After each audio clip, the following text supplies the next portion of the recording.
She tells me that my grandmother was very, very sick, and chances are she wasn't going to make it through the night. So my wife and I get together, get to the hospital, and we're praying. And as we're getting there, there's a confidence that built up in me that I knew what God was going to do. When we got to the hospital, we were in the waiting room and all that. I was just waiting for my opportunity to go into the room and see my grandmother. Everybody was expecting her death. When I went into the room, one of my aunts was in there. So I just asked her, you know what, whatever happens, just agree with whatever's going on, that's it. And I had an expectation. My expectation was that my grandmother was going to get out of that bed and she was going to be healed. So I prayed for her, and as soon as I was done, walked out. No big deal. But my expectation was just that. Whatever God was going to do was done. She had internal bleeding in her stomach. They couldn't stop it. And because of that, they were constantly having to give her blood. But her veins kept collapsing. So that's why they expected her not to live through the night. We were in the waiting room sitting around talking and all that. Then my older brother, came into the waiting room freaking out, saying that the doctors couldn't believe. I said God's for doctors. Anyways, that the doctors couldn't believe what has happened. They saw that her veins, they were finding veins as supple as baby's veins, brand new veins. Her bleeding stopped. And they couldn't figure out why. At that time, my uncle's wife tells us, she was going to the same church we were going to at that time. Tells us, you know what? Let's pray. My family wasn't a praying family. But we got together, we prayed, and after we finished praying, I told my wife, let's go. We left. 3 days later, she was at home. My grandmother was at home. Completely healthy. You know? But I expected that. Years later, she went from being dead by the morning to a few years later, she gets sick again. Again, I get a call from my mom. You need to get to the hospital. Your grandmother's sick. She's not going to make it. Same thing, almost the same thing. She's not going to make it through the night. So you need to get there. When we got to the hospital and outside at the doors, I told my wife, you know what, let's pray. So we started praying in the Spirit. And as we were walking in, there was a hallway from the elevator to the waiting room at Desert Banner, or Banner Desert. And there was a confidence in me, borderline arrogance. That's how sure I was about what God was going to do. My uncles, my cousins were all lined up along the wall. Some were standing, some were sitting. My uncles were crying. That's his mom. Well, that's their mom. And I told them, God's going to do something today. That's how confident, that's how sure I was. My expectation was so high that I knew what God was going to do. Walking down the hallways, God's going to do something. God's going to do something today. Like I said, borderline arrogance. Because I was sure of what God was going to do. There's a very fine line between highly confident and arrogant. I was highly confident because I knew it. Walked in, waited, and then went in to see my grandmother. And I told her, you know what? God's going to raise you from this bed. But first, something has to happen. She was unconscious. Something has to happen. You need to accept Jesus Christ as your Lord and Savior. So I gave her a quick explanation of what that meant. And I asked her, do you want to accept Jesus Christ? And I heard her say yes. She was unconscious. But in my spirit, we had a conversation. We were having a conversation. When she said yes, says, you know what? Just repeat after me this simple prayer, and you're going to be saved. He had already knew that she already was. But this was her confession. So we prayed. I could hear her praying. After that was done, I walked out. I told my wife, let's go. It's done. Get home. Later on, my mom calls. Grandmother's fine.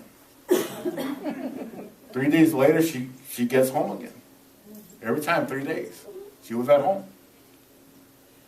And just before the last one, she called us. So she called my mom, and my mom called me and told her, grandmother wants to talk to you. So I knew there was something serious, but grandmother didn't call you to talk unless you were in trouble. So we went, we sat down at the table and all that, and it's interesting, her words. She tells me, I know what you do. I don't want you to do it no more, meaning pray. I don't want you to do it anymore. I'm tired. I'm tired of being poked, just going to the doctor on a regular basis. Tired of being poked and all that. I just want to go home. Her choice of words, though. This is not a woman that went to church. She accepted Jesus Christ, never went to church after that. Never went to church before that. I don't recall a time that she went to church. Maybe for a funeral or something. But her choice of words, I want to go home. She was sure where she was going. Amen. I told her, okay. I mean, that's I understand, that's fine. A few weeks later, I get a phone call from one of my aunts. And she was in close to hysteria. You need to get to the hospital and pray for your grandmother because she's dying. And at that moment, I told my wife, grandmother's dying. Hallelujah.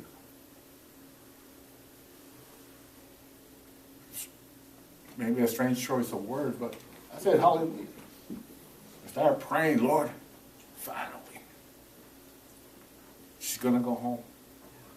Take her, Lord. You know what her desire is. She just wants to die at home. She wants to be at home when she dies.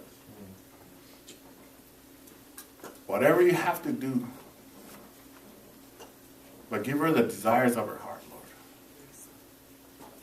3 days later, she goes home. She's supposed to be dead. 3 days later, she gets home. She's sitting in her living room. This is what my cousins told me. She was sitting in the living room watching TV. And she just said, I'm tired. I'm going to go to bed. She walks into the bedroom. And the only thing is she didn't get onto her bed. She actually fell off her bed. But she was gone before she hit the floor. That's how sure I was about what God did for her. What's your expectation of God? Is your expectation based on what you see or what you know? What does the Spirit tell you today? What is it telling you right now? Is it telling you maybe? Or is it trying to build your expectation of what God is capable of doing?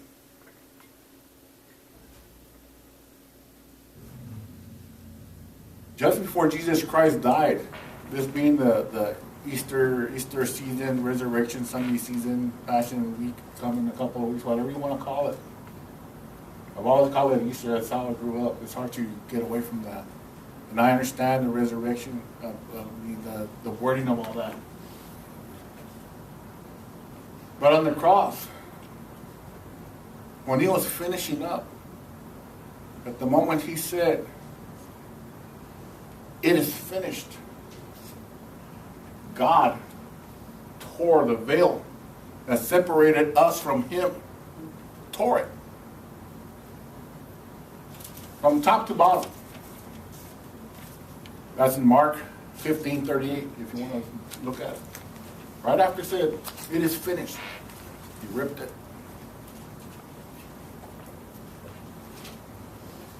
So that we could have access to him. Probably, I don't know, for me, I don't know how you want to line it up. The greatest event ever, his death. You might say that it was his birth, but then 3 days later, his resurrection. Which one is greater? For me, it has to be his death, because that's the one that freed me from what I was. His resurrection brought me to life. His birth allowed it to happen. I've grown to the point where my expectation of what God's going to do is somewhat out of the ordinary, if you want. Somewhat fanatical, if you want. It all depends on who I'm talking to. It's extreme. These are words I've been called because of how I believe. Is it always like that? No, it's not. Wish it was, but it's not.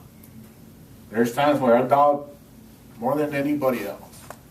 There's times when I allow myself to wallow in the mire, the muck and mire, because it's familiar ground. But then he catches my attention. Then my expectation starts building. So wait a minute, that's not who I am. That's not what God expects of me. But what is it that I expect of God? When I'm down in the muck and mire, I expect God to pick me up. If I call out to him, I extend my hand to him, I expect for him to pick me up. It's never failed. If I'm sick, if I'm hurt, I find myself calling out to him. Expectation of want to get healed. Sometimes I don't believe it, but I expect it. Because I know my God. When I pray for my dogs, I tell them, I ask them, you want Jesus? They perk up. These are my dogs. Because I prayed for them. And I can see there's an expectation. They know something's going to happen. There's an expectation. What's yours? Do you expect God today to do something for you? Do you expect to hear from God? Do you expect to have your need met on this day? When you walk through those doors, what do you expect? Did you expect to see Pastor Al here today? He's not here.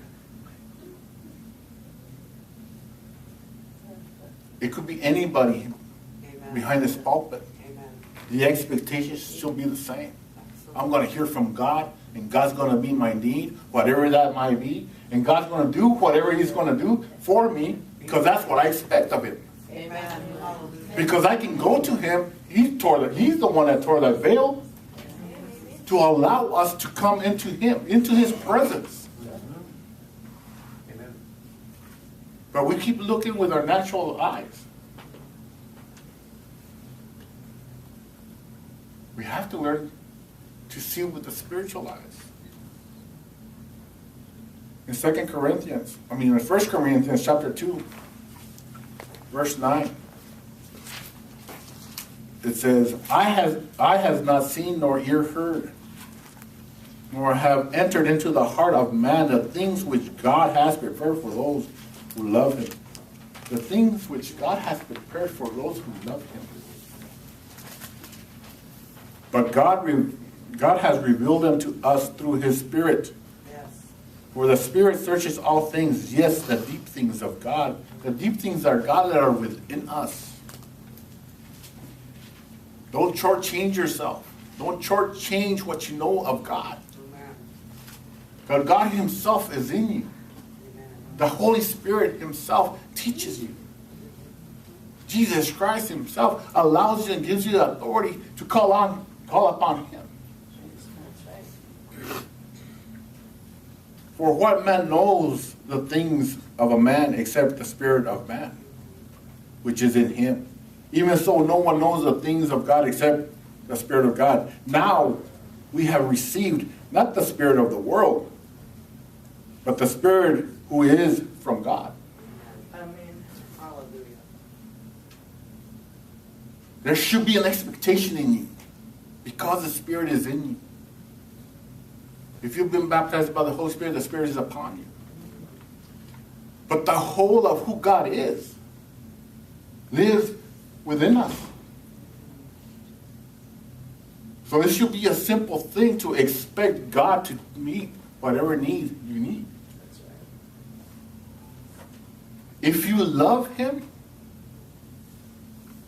he's going to show us the spiritual things. If it glorifies him, he'll do what he has said that he would do. He tells us that we are healed by his stripes. Those stripes he took on his back. By my stripes you are healed. Not you may be healed. You might be healed. You are healed. He sets us free from sin.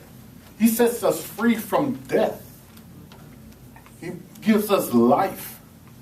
And he gives it to us more abundant. None of that is qualified. Maybe the fact that you have to believe it. Maybe the fact that it has to glorify God. But it goes on and on and on. He says, this is what I will do for you. Not what I might do for you. This is what I will do for you. And you can even go so far as say, this is what I have done for you. Because every word, I'm not good at grammar or anything like that, but every word is both an action and a past tense. It's a done thing.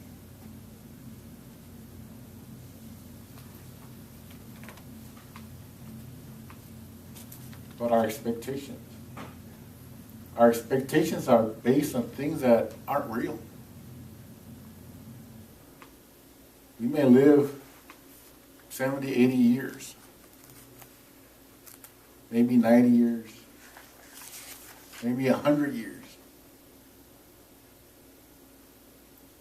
But in the scheme of things, when you look at eternity, how long is that really?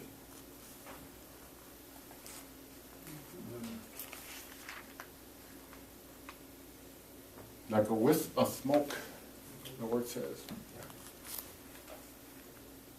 Yet we based everything that who we are, what we are, what we will be, what we should be, is based on that.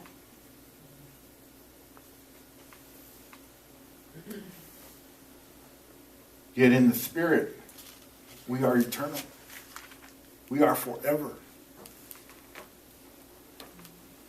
Us in this body, we should be at the top, at the peak of who we're supposed to be in a lifetime. Look at all of us here. Every one of us is different. Different colors, different shapes, different sizes, different ages. You could say different states of health. But in the Spirit, we are one with God. Amen. In the Spirit, we are one with God. And that's what He expects us to understand. Now, that's throwing it back at us. Do you not know the things that I have prepared for you?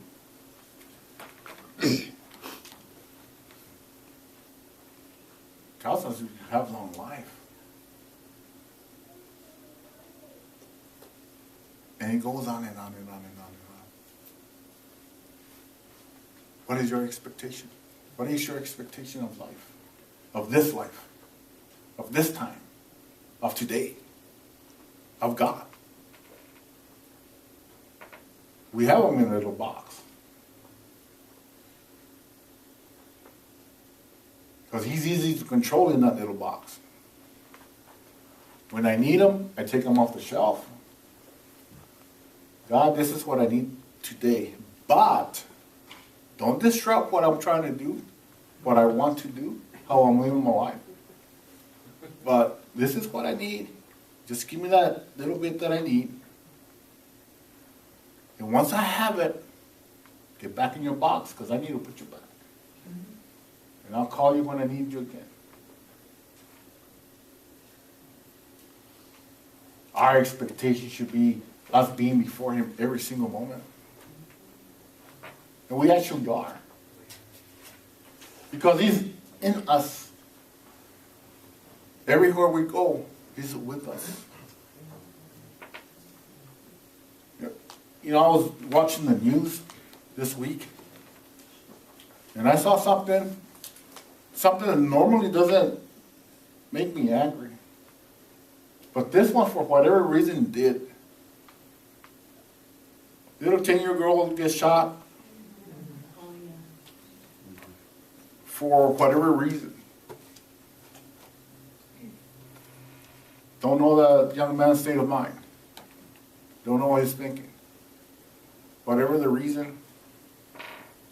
This little girl went to school just around the corner. Up the street. Maybe that's just up the street. And it made me angry.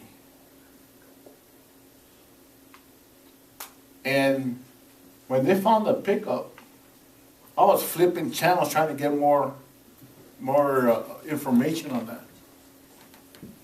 You went to my computer, AZ Family, AZ Central, all of it, just trying to find something, nothing. Next day, I see they caught him. And I'm not as advanced as a lot of you. I call them some stuff I shouldn't have maybe called them. But I was angry. You know? And I couldn't understand why. Why this particular incident of many?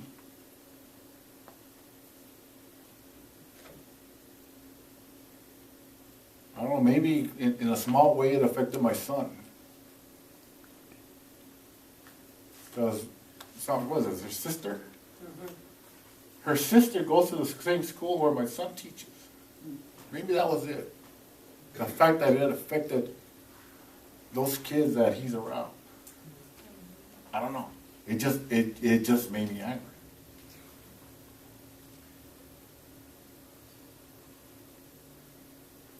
What's the expectation of God for that? God wasn't responsible. But my expectation of God in that regard is that He's going to comfort that family. He's going to hold them. He's going to take care of them.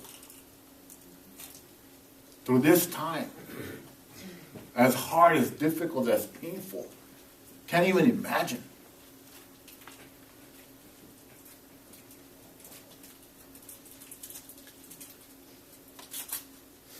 But you see, it's things that happen.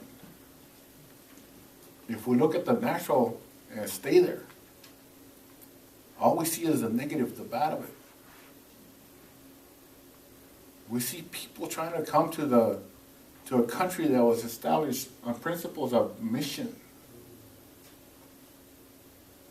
And we've made up enemies.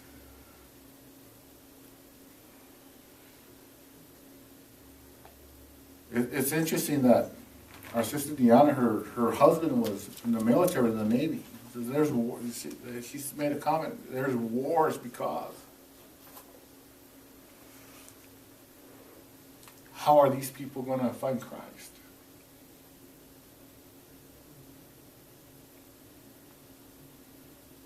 If we don't go to them as missionaries, as Christians, well, then they got to come to us.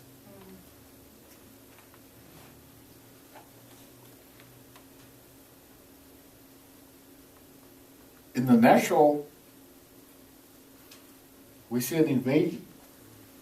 In the spiritual, we see God moving for the salvation of these people, bringing them to the country that is based on the principles of Christianity, that proclaims itself a Christian country. That for every other comment, God bless you.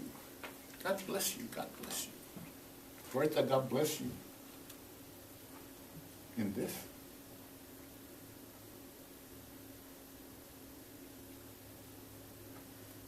See, what's our expectation? Can we expect that God's going to do something in those people? And then those people will go back home and bring revival to those, to where they're at? How many of your ancestors came here for that very reason?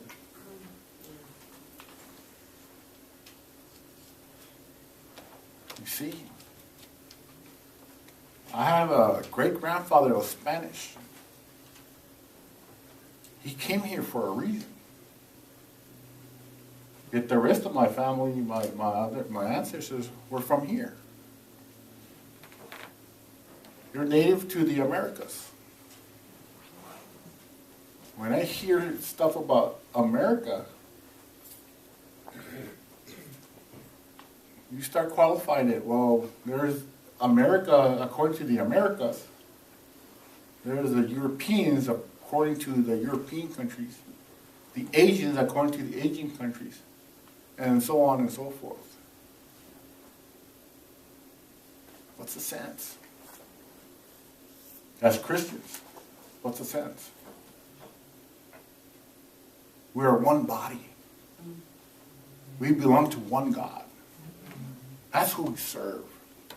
First and foremost, before anything. But my expectation has to be that I have to put aside whatever my prejudices are. And love you no matter what. Like I said, there's different people here, different colors, different ages, different body shape, different colors of hair. But if I can't love you because I don't like your hair,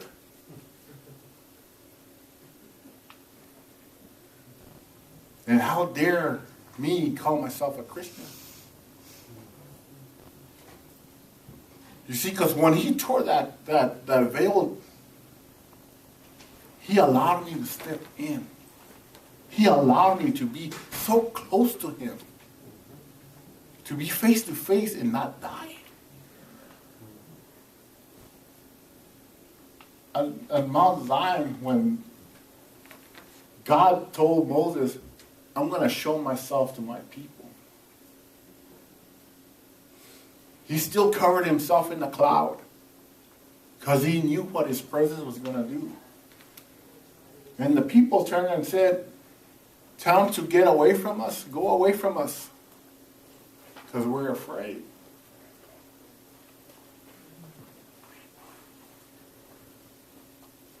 And Moses, I couldn't imagine, couldn't believe it. That's how I feel sometimes. Like I said, I've been called many things because of my belief about God. From fanatic to overzealous to extreme to... But that's my expectation. My greatest desire has always been to be before him. Sounds crazy to most people. I understand blessing, I understand all that. I want it all too. But I have one expectation, to be before him one day. Every day. You see. What do you need today? What do you need today? Do you need a stronger relationship with him? Then expect to have that stronger relationship with him. Do you want to be intimate with him? Then expect to be intimate with him. Do you need healing? Then expect to be healed. Do you need to be set free, delivered from something? Then expect to be delivered and set free from something. But that make that something real in you. Hope and expectation are two totally different things. I can come up here and say, I hope he does something. Hope's not going to get you far. It's a good start. It's a good start. But it's not going to get you far. But like I was saying when that second time I went to see my grandmother, borderline arrogance. I was so confident of what God was going to do. I just knew it. When you come up here for prayer, do you know God's going to do something for you? Or are you hoping? Maybe. You see, there's needs in this church. There's needs out there. And you know what? We have been called to meet those needs. You see, but we can't look at the things in the natural. We have to look at things in the spiritual. Because in the natural, I couldn't get past who you are. You see, I'm not so accommodating, I should say, of other people. I can be very closed, like a lot of us could. I don't call myself a racist, because to be against a complete race is crazy. Do I discriminate? You better believe it. Because you know what? We all do. That's right. We all do in one way or another. Be honest. But you know what? I expect God to get me over that. We had lunch with a Muslim family yesterday. Fantastic time. Absolutely fantastic. You know what? I never even came up. I didn't sense any conflict, any distance, any separation. We were just some people having lunch. Great food. I could have gone with an attitude. Heard some stories about the two kids, of what they're going through at that school that they're attending, which is absolutely ridiculous, but that's human nature. And if you're a caller, you know what I'm talking about. There's not one of us that can say we haven't gone through it. But we don't expect to be what we're called. We expect to be something bigger than that, something greater than that. We even feel sorry for the people who say what they're saying.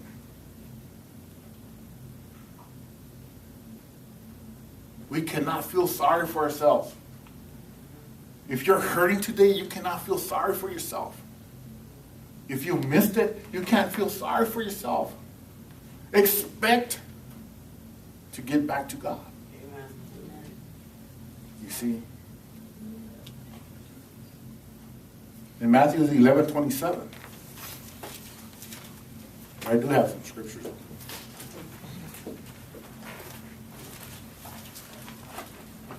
There's no notes today. That sheet that Pastor All prepares and some of the others have prepared and all that. Because I'll be honest with you,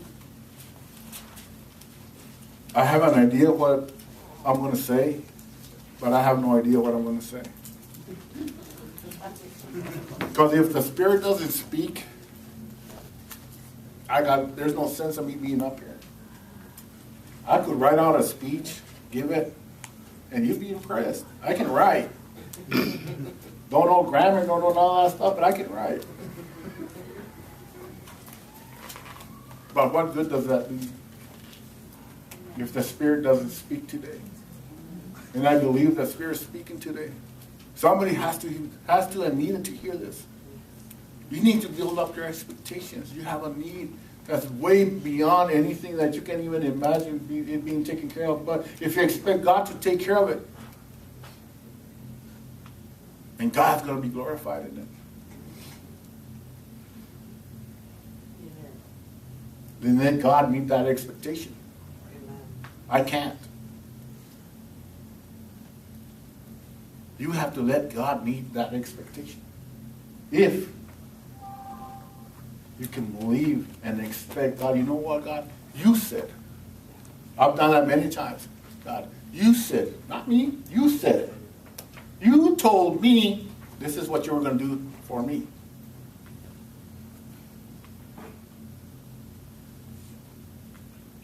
We have real conversations. And I think that I wouldn't put it past because like God says, hey, well, you're crossing the line right there, buddy. Many times. But I have to be real with him. That's how I feel anyways. I'm not going to go before him, oh, thou Lord. I can't. I mean, I'm honest enough to know that there's people that don't like the way I preach, how I teach. And I understand. Because it goes all over the place. But I'm hearing, I'm listening. As I'm talking, I'm listening a lot of times to what's coming out of my mouth. But it's the first time I'm hearing it, which is crazy. To hear something for the first time as it's coming out of your mouth because the Spirit's speaking. Because I expect him to speak. Because like I said, I'm of no use to you. I was joking about when I was told during the men's meeting, I was joking that I had already downloaded my message and I was ready to go. I've known about this for a couple of months. And this has been stirring in me for that long. Longer, but it's preparing it. It's preparing it. This is where we're going. This is where we're going. This is where we're going. This is where we're going. Matthew 11:27.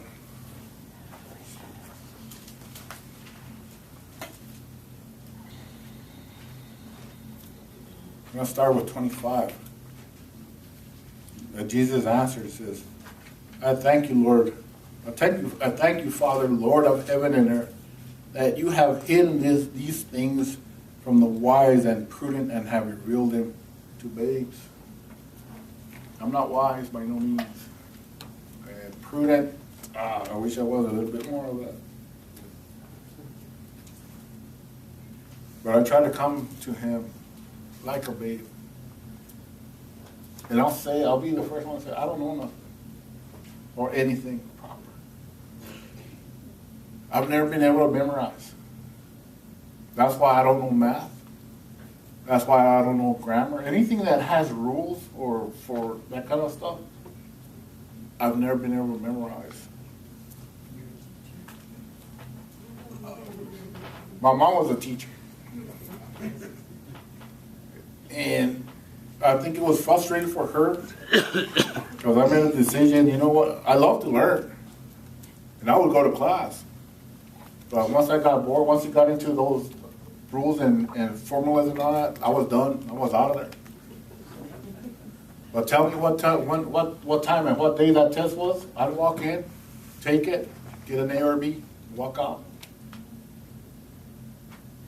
But I'm useless for memorizing, for knowing where stuff is. I know what it says, but I can't tell you where it is. Pastor Al knows the page. He knows what line, whatever. Even if it's got a period, a comma, or whatever. I don't. I just know it's in here. I said, yeah, it's in the Bible. It's in. Like I said, we're made up of all kinds. We've got students here, people that can teach it. Should be in the colleges, universities, and such. Then you got somebody like me. I have to depend on the Holy Spirit. I have to depend on God. Because if I don't, I'm done. Maybe there's some of you out there also that feel the same way. I can't learn it for whatever reason. Just depend on God. Expect for Him to fill your mouth when you need to say something. I expect God to fill my mouth.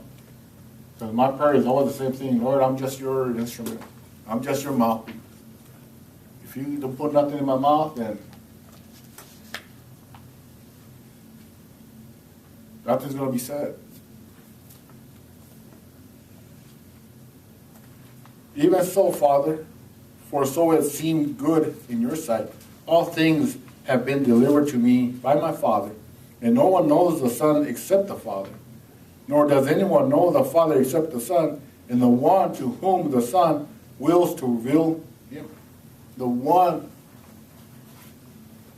talking about us.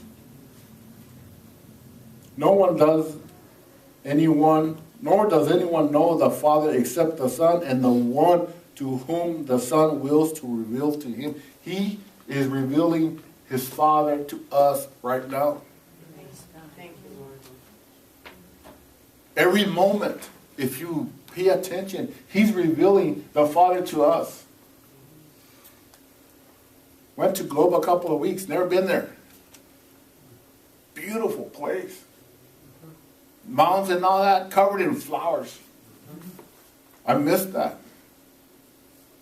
Used to live right next to the I-10. I used to walk across the freeway when I was a kid. There wasn't that much traffic. You could actually walk across it. And up into the desert over there, some mountain. Flowers all over the place. Now, I understand progress. Don't necessarily agree with it, but I understand. For Easter, we used to go back over there to the foothills where Pastor Al lives, in that area. There was nothing out there. As far as you can see, nothing but colors. Desert in full bloom, Easter time. Beautiful, gorgeous. My mom was up. We're going over there.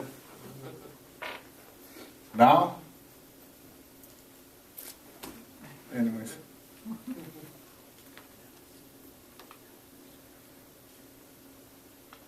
The one to whom the Son wills to reveal Him. He wills to reveal Himself to us. Or else, that veil would have never been torn.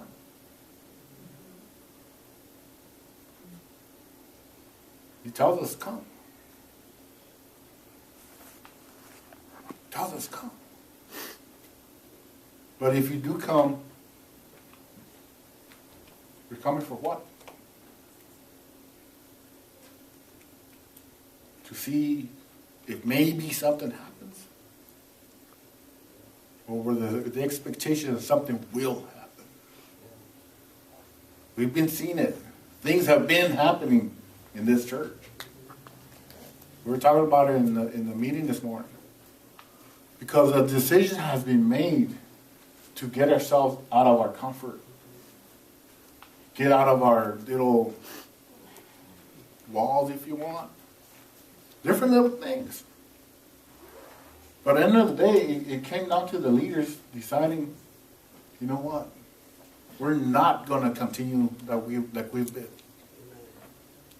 We've got new people here. People that are hearing all this for the first time. And thank you for being here. You have no idea what that has done to this church. It has brought it back to life. Because there's a newness to it now. The stuff we're hearing, we've heard it for years. You can say that. But there's a newness now because of you. There's a new expectation here because you are bringing that expectation. You're coming in here and, you know what, I'm going to hear something I've never heard before. During the worship night, I walked in here, I stopped. I read a scripture before I came in. Then I came in expecting something new to happen. And I walked into the presence of God.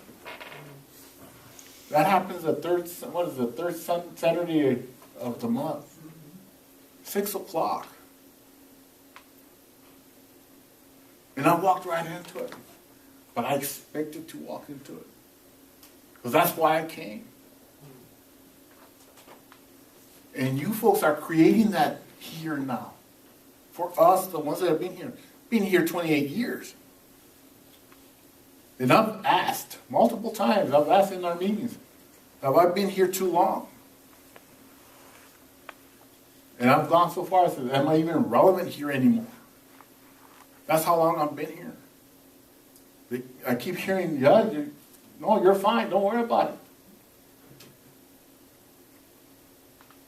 I'm a realist.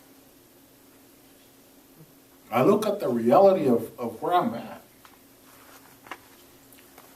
You see, I got absolutely no problem saying that maybe I've been here too long. I'm of no use anymore.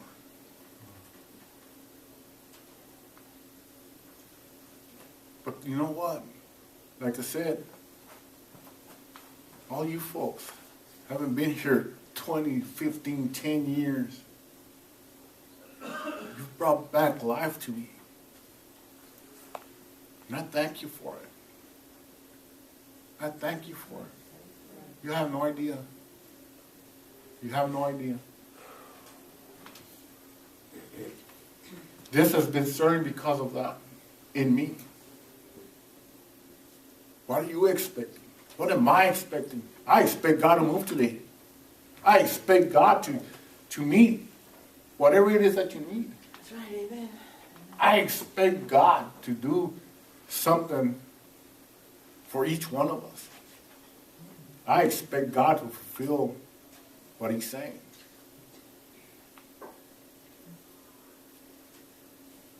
I don't know what it is. I don't care to know what it is. God does. And I believe God expects for you to come here and says, you know what, God? I want what you said That's right. was for me. Amen. We had communion today. Do this in remembrance of me. Have you really thought about it? Have you ever really thought about what He did?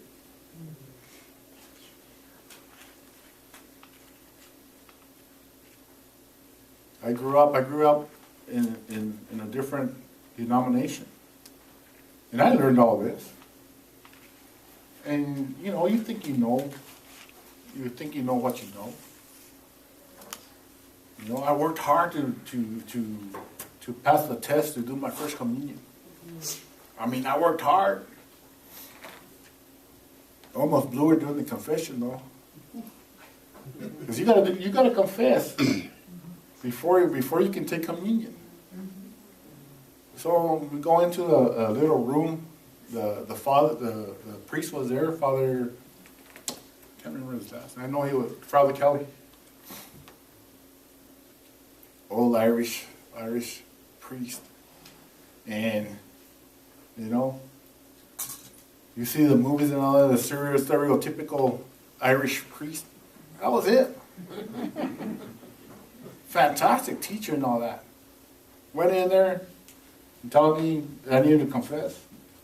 So he asked me if I had any sins to confess. I told him no. And he says, what do you mean you don't have any sins to confess? I don't. So he started asking me questions. Have you ever broken a window? Yeah, many of them. Have you ever stolen anything? Yes. Have you ever lied? Yes. Have you ever done this? Yes. Have you ever done that? Yes. Everything he asked me was a yes. And he tells me, well, you know what? Then you have sins to confess. And this is where I almost blew it. I told him, well, not to you, because you're not God. He didn't appreciate that at all. To be honest with you, I didn't think I was going to get out of that room. That's how angry he got. I thought he was gonna beat me to death right there and then. But you see, even as a little kid, that was my thinking. It was wrong. I believe that you had a relationship with God. You talked to God. You didn't need nobody in between you and God. And for me, that meant Jesus also. It meant nobody between me and God. I had different experiences with God. He showed me himself in multiple ways. You know? One time I was burning ants with one of those magnifying glasses from Cracker Jack. Remember those? So I'm squatting down. I've got my cot house. I got no shirt, no shoes, no nothing. I'm in the backyard with burning ants. You could hear them pop. And I felt somebody watching me. So I started looking around, see where, who's watching me? Nobody was, innocent. Innocent me. Like, wait. After a while, I was like, there's nobody out here. Started all over again. Again, I felt it. I felt somebody's watching me. So I'm looking around. Look, what's going on? I know somebody's watching. Waited a little bit, nothing. So I went back to burning the ants. And then I heard somebody say, look up. So when I looked up, the sky opened up. I don't know, 6, 7 years old, 8 years old, whatever it was. When you see that sky open up,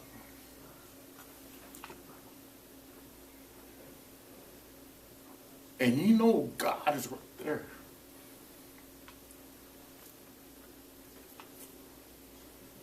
There was nowhere I could hide. I just curled up. I was a little kid.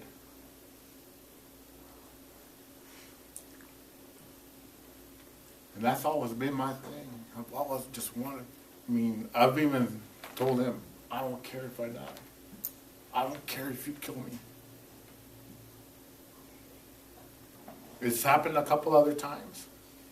One time it happened while I was driving, which was interesting. When we're in Scottsdale on Galvin Parkway, those curves, all of a sudden, it opens up. But you see, God knows me. He knows what I need. I believe those experiences were because he knew I needed to show myself to him.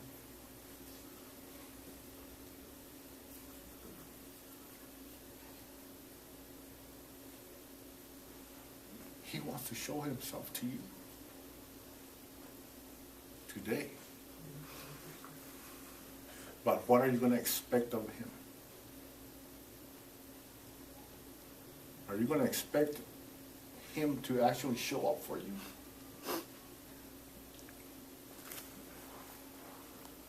Whatever it is that you need, whatever it is that you want,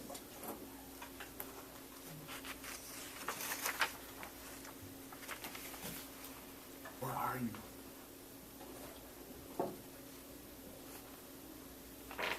Where are you in your relationship with him?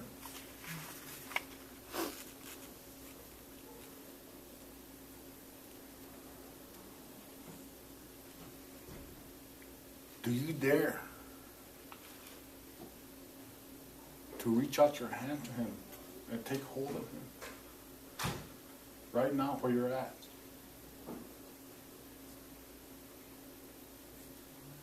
Do you dare do that?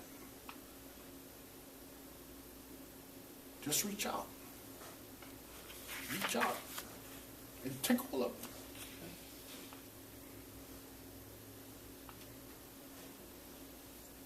You see, what is your expectation? Don't wait for me to tell you to do it. Do you dare? I'm going to keep on talking. But do you dare to reach out to him and let God touch you right now where you're at? Right there where you're sitting? You don't have to listen to me anymore. You go after God. You reach out to God right now. And you expect for him to do something for you.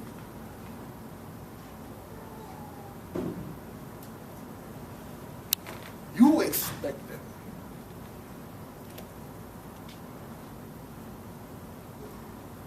Because he's going to minister to you where you're at. He's going to touch you where you're at. Because this is between you and him. And your expectation of him. Search the knowledge that you have of the word. Those scriptures that we use all the time. Lord, you said that by my stripes you are healed. Then I'm grabbing onto that. I'm being healed right now, Lord.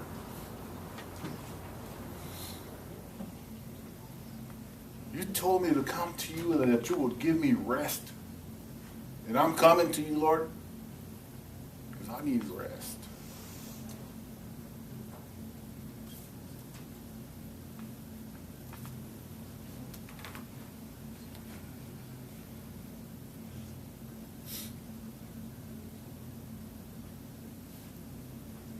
Come to me, all you who labor are heavy laden, and I will give you rest.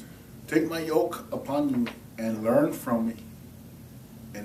For I am gentle and lowly in heart, and you will find rest in your souls.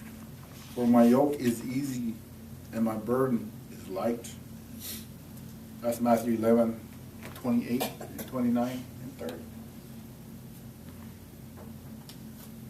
What's your burden? Give it up. What do you need? Give it to him. He'll fulfill and meet every need that's in here.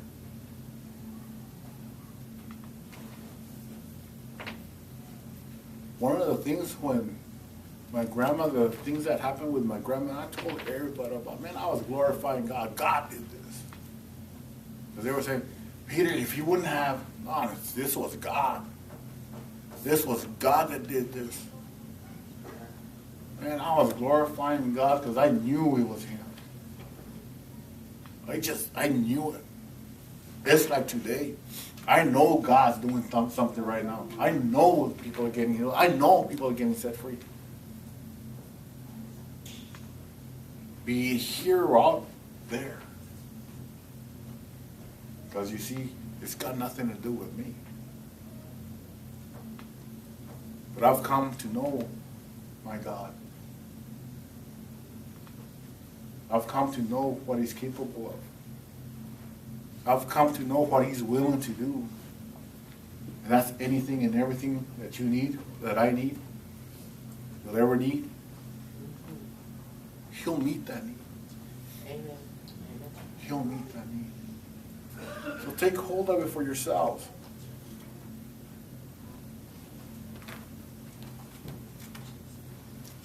Take hold of it for yourselves. Most assuredly I say to you, he who believes in me, the works that I do, he will do also. And greater works than these he will do. Because I go to my Father, and whatever you ask in my name, that I will do, that the Father may be glorified in the Son. If you ask anything in my name, I will do it.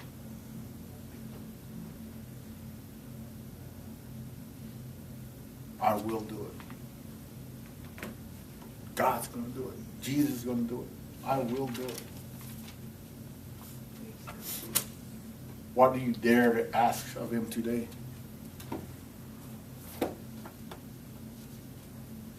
What do you dare expect for him to do for you today?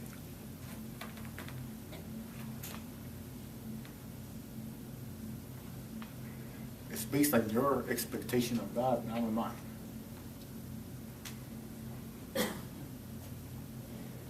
It's based on your expectation of God.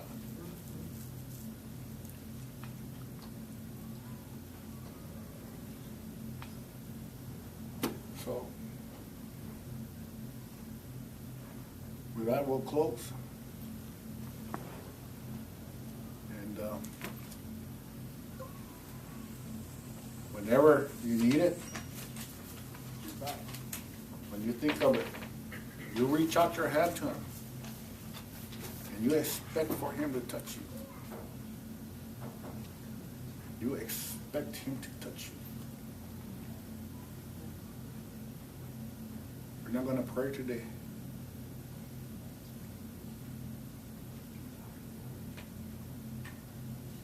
Like I said, it's going to be based on your expectation of God.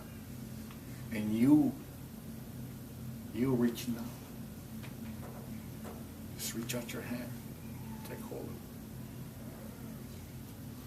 it. Thank you. Amen.